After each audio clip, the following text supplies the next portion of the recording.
Assalamualaikum warahmatullahi wabarakatuh. Kami dari kelompok 3, di sini kami akan mempresentasikan hasil diskusi kelompok kami tentang sosial media channel. Sebelum itu izinkan kami untuk memperkenalkan diri. Perkenalkan, saya Nadia Aurelia Muharroma dengan NPM akhir 061. Perkenalkan, saya Nisa Inka dengan NPR 304. Perkenalkan, nama saya Kania Gusnjaya Kamila dengan NPM akhir 192. Perkenalkan, nama saya Izal Novira Basit dengan NPM akhir 114. Perkenalkan, nama saya Rara Jen Farwan Samalidina, NPM 325. Perkenalkan, nama saya Rizky Lebih Prakoso dengan NPM akhir 148. Perkenalkan, saya Andrea Janda dengan NPM akhir 209.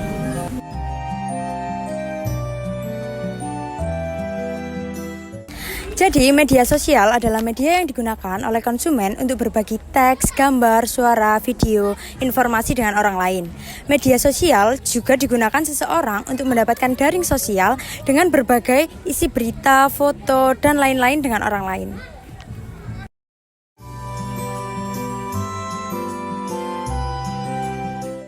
Media sosial sebagai alat, aplikasi, platform, dan media online memiliki ketergantungan pada teknologi informasi. Media sosial merupakan saluran komunikasi partisipasif dua arah yang kemungkinan terjadinya interaktif, kolaborasi, dan pertukaran antar pengguna. Media sosial bisa menghubungkan pengguna untuk membentuk sebuah komunitas virtual dengan menggunakan lintas platform, sehingga pada akhirnya dapat mempengaruhi perilaku pengguna dalam kehidupan nyata.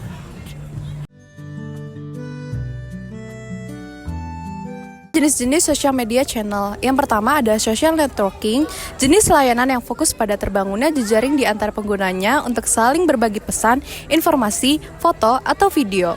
Model relasi antara pengguna yang lumrah berbentuk pertemanan dengan cara saling add atau connect, contohnya Facebook atau LinkedIn. Yang kedua ada social blogging network. Jejaring blog sosial seperti Tumblr dan Medium memungkinkan pengguna mempublikasikan konten dan terhubung dengan orang lain melalui minat yang sama. Yang ketiga ada social audio network.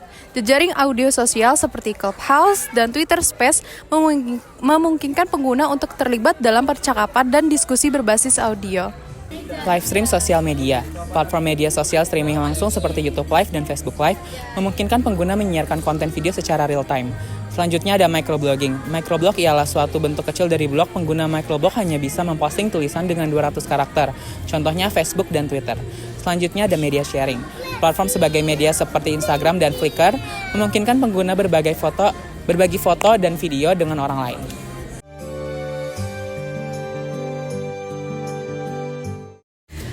Lalu berikutnya ada potensi resiko yang terkait dengan penggunaan media sosial. Yang pertama adalah kecanduan dan gangguan mental, yaitu penggunaan media sosial yang berlibat dapat menyebabkan kecanduan dan masalah kesehatan mental seperti kecemasan, depresi, dan isolasi sosial.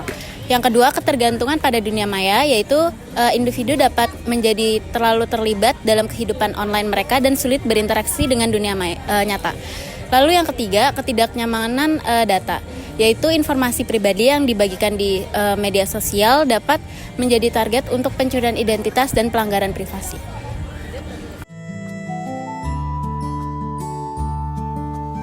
Manfaat saluran sosial media. Berikut adalah beberapa manfaat utama dari penggunaan saluran media sosial. Yang pertama, ada media sosial sebagai pemasaran dan branding. Yang kedua, ada media sosial sebagai saluran komunikasi. Yang ketiga, ada media sosial sebagai platform kolaboratif. Yang keempat, ada pembelajaran dan jejaring online. Yang kelima, ada peluang karir. Dan keenam, ada peningkatan kemampuan literasi, komunikasi, dan membaca. Yang ketujuh, ada meningkatkan brand awareness. Yang kedelapan, ada hiburan. Dan terakhir, ada penggalangan dana dan kesadaran.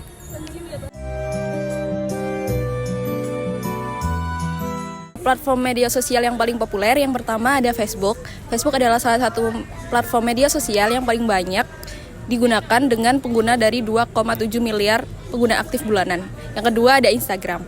Instagram sangat populer pada kalangan generasi muda dengan lebih dari 1,2 miliar pengguna aktif dan sering digunakan untuk pemasaran influencer dan promosi merek. Selanjutnya ada TikTok. TikTok adalah platform berbagai video berpendek dengan lebih dari 1 miliar pengguna aktif dan sering digunakan untuk hiburan, kreativitas, dan ekspresi diri. Yang terakhir ada LinkedIn. LinkedIn ada platform jaringan profesional dengan lebih dari 700 juta pengguna aktif. Ini dirancang untuk mengembangkan karir, jaringan, dan pencarian pekerjaan.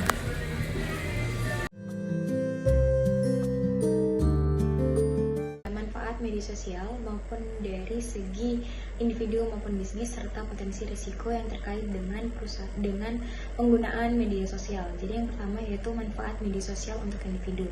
Jadi media sosial untuk individu itu salah satunya manfaatnya yaitu mempermudah komunikasi dengan baik. Jadi yang dimana media sosial memungkinkan individu untuk berkomunikasi dengan teman, keluarga, dan orang-orang di seluruh dunia dengan mudah. Hal ini itu memungkinkan untuk memperluas jaringan sosial dan menciptakan koneksi yang baru.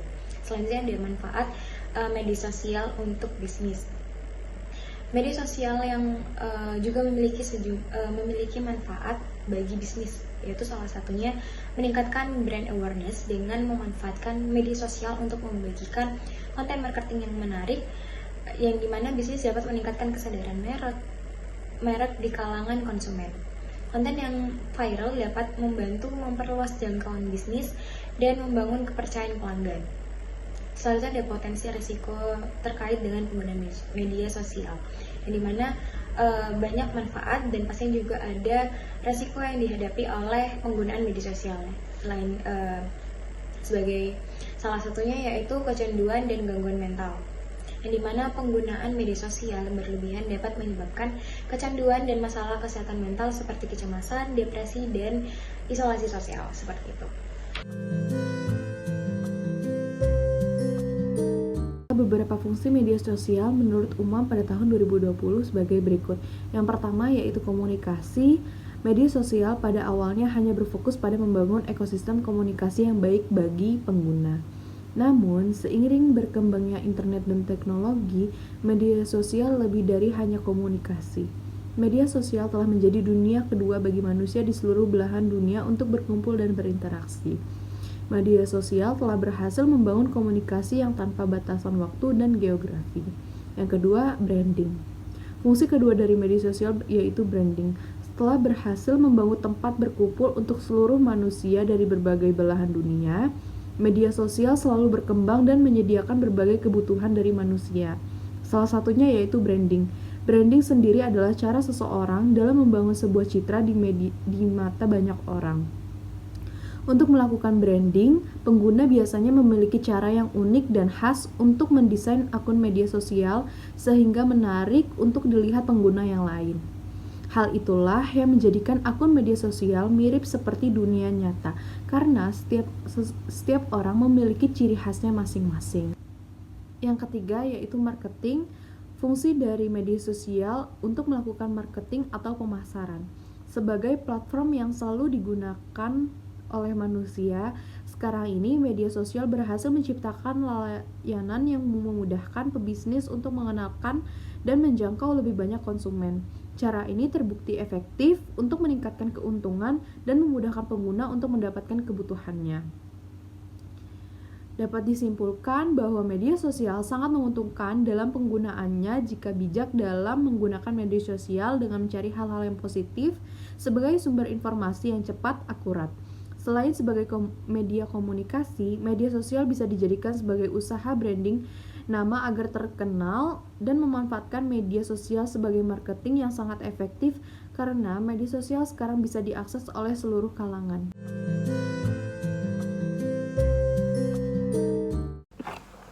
Di sini saya akan membacakan kesimpulan dari presentasi ini, yaitu sosial media memiliki beberapa karakteristik utama yang mencakup keterampilan untuk membagikan konten secara luas dan cepat, interaktivitas tinggi antara pengguna, personalisasi konten berdasarkan preferensi individu, dan konektivitas yang memungkinkan jaringan luas antara pengguna di antara seluruh dunia.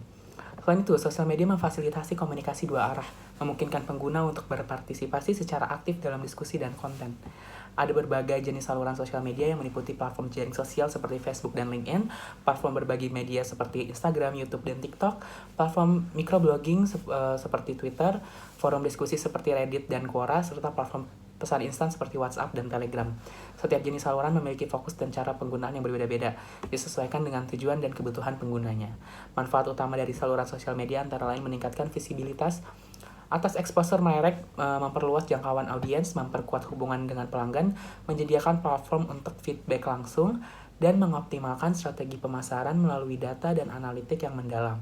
Sosial media juga memungkinkan pemasaran yang lebih personal dan terarah, meningkatkan keterlibatan dan loyalitas pelanggan. Beberapa platform sosial media yang populer untuk digital marketing meliputi Facebook, Instagram, Twitter, LinkedIn, YouTube, dan TikTok. Setiap platform ini memiliki fitur unik yang mendukung strategi pemasaran digital, seperti iklan berbayar, konten visual, video pendek, dan artikel profesional. Popularitas dan keefektifan setiap platform dapat bervariasi tergantung pada target audiens dan tujuan pemasaran. Dengan demikian, sosial media adalah alat yang sangat efektif dalam strategi digital marketing karena karakteristiknya yang unik, berbagai jenis salurannya manfaat yang ditawarkan, dan platform-platform populer yang tersedia. Penggunaan yang tepat dari sosial media dapat menghasilkan peningkatan signifikan dalam visibilitas merek, engagement pelanggan, dan hasil pemasaran keseluruhan. Sekian pemaparan materi dari kelompok kami, kurang lebihnya mohon maaf. Wassalamualaikum warahmatullahi wabarakatuh. Waalaikumsalam.